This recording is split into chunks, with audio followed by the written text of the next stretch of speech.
Penguin Random House Audio presents The Best Possible Experience. Stories by Nishanth Injam. Read for you by Vikas, Adam, and Soneela Nankani. The bus. The bus has a bathroom. Other buses that leave Bengaluru for my hometown don't have bathrooms. They pull over on the highway when you have to pee, or they stop at a dhaba and the driver asks passengers to go so he won't have to make extra stops along the way.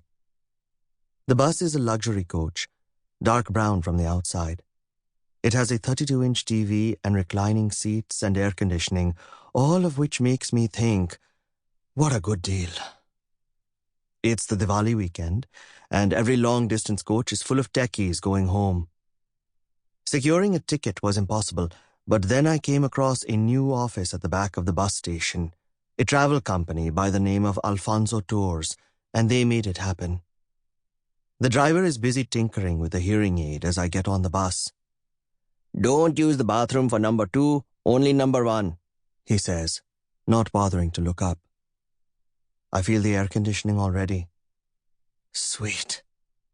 The bus is nearly full. I look at my ticket. 20B. An aisle seat next to a bearded man on his phone, music blasting out of his earbuds. I sit down and relax my feet and begin watching the Bollywood film playing on the TV, a film in which the hero shoves the heroine from the roof of a tall building. Nothing like a movie to alleviate the boredom of an overnight bus ride.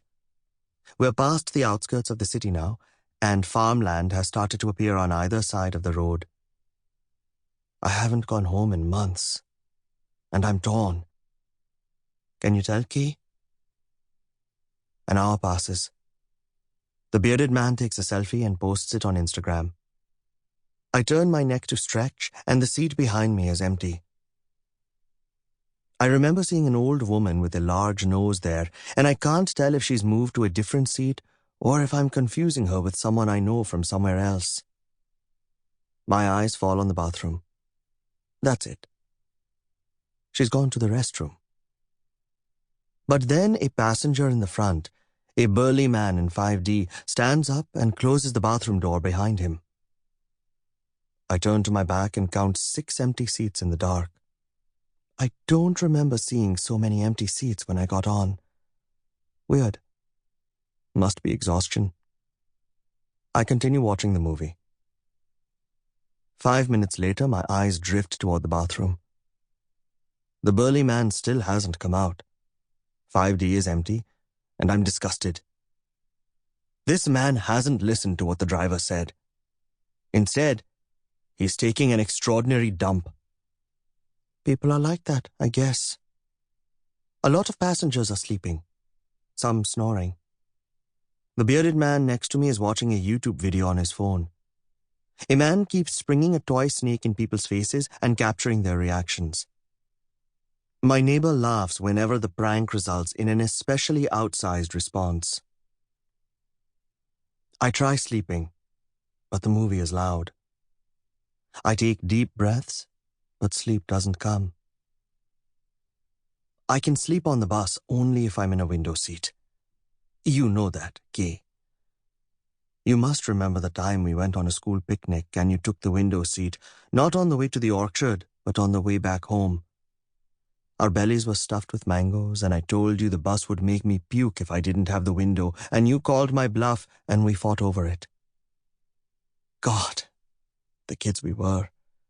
It wasn't a pretty sight. You were stronger than me, and you felt that you'd won, but I clutched at my throat and retched hard enough for some phlegm to fall on my shorts. You were sorry. You gave me the window seat and offered the kerchief Mom tucked in your shirt pocket. When I began to feel the mangoes in my throat, you told me to take deep breaths and sleep until the feeling subsided. I remember your face, blank, staring ahead, thinking who knows what, as I sloped against the window, falling asleep. Now you're dead, and I'm stuck on this bus. It's nothing new. You've been dead for a while, long enough for me to nod when people ask if I'm an only child, long enough for me to forget that I had a brother. When you're 23, everything that happened in childhood feels like a lifetime ago. That's just the way it is. Sorry, Kay. I don't think of you often. Except when I'm on a bus and I'm going home. And what home is has changed irrevocably. Not because I live and work in Bengaluru now, away from our parents. Although I shouldn't say our parents because they're not the parents you'd remember. They're my parents now. And I promise there's no satisfaction in claiming them for myself. It's just that people change, and they're not who they were. Nobody is. And that's what I'm trying to say, that life has changed for all of us. And home has too. We no longer live in the one-bedroom apartment on the hill. We fell to the ghetto soon after you died. What home is has changed so much that I don't even know how to define it. But here I am, just thinking about all the ways it's changed. And you, Kay, are on the top of that precipice. The first thing anyone sees at home is a garlanded photo taken on your 10th birthday. You're grinning stupidly and making a victory sign. It might be the only photo of you that doesn't include me. Did you know that Mom doesn't make beef curry anymore because she can't stop herself from bringing up the fact that you used to gnaw at the shin like a dog? Or that Dad carries a passport photograph of you in his wallet to remind himself that if he'd had enough money, he'd have been able to afford the surgery for your head injury? After you died, I became the center of attention.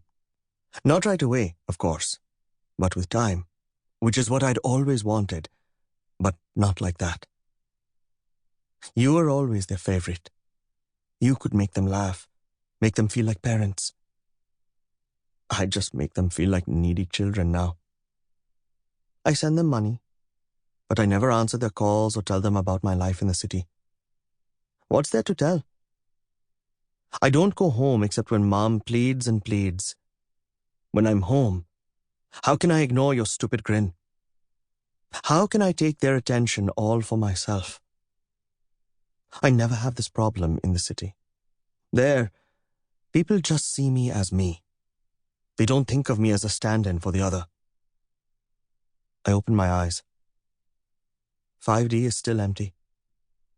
Has the burly man passed out on the toilet and hurt himself? Then the bathroom door slides open, as though the person who last used it failed to latch it properly. The room is empty. Where has he gone? I walk to 5D and find a jute bag with some clothes tucked underneath the man's seat. The old man in 5C looks at me questioningly, as if I'm trying to steal 5D's belongings. Where is he? I point at the empty seat. What? 5C says, straining to hear me over the film score.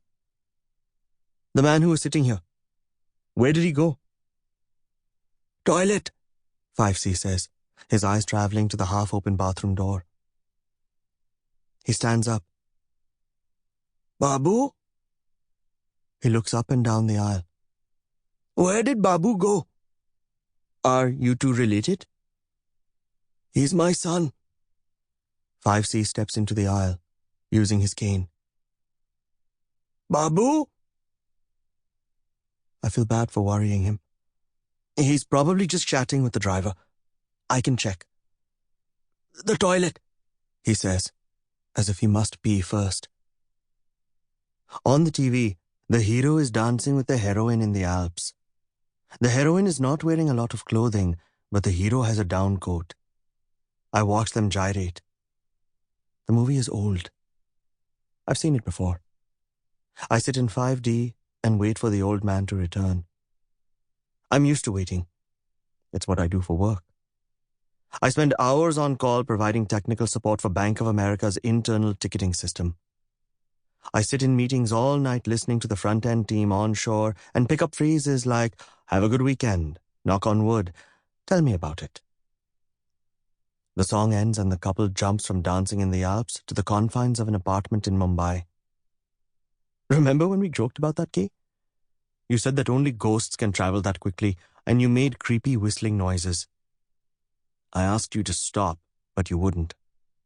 I said I'd tell Mom if you didn't stop, but you kept doing it. Sample complete. Ready to continue?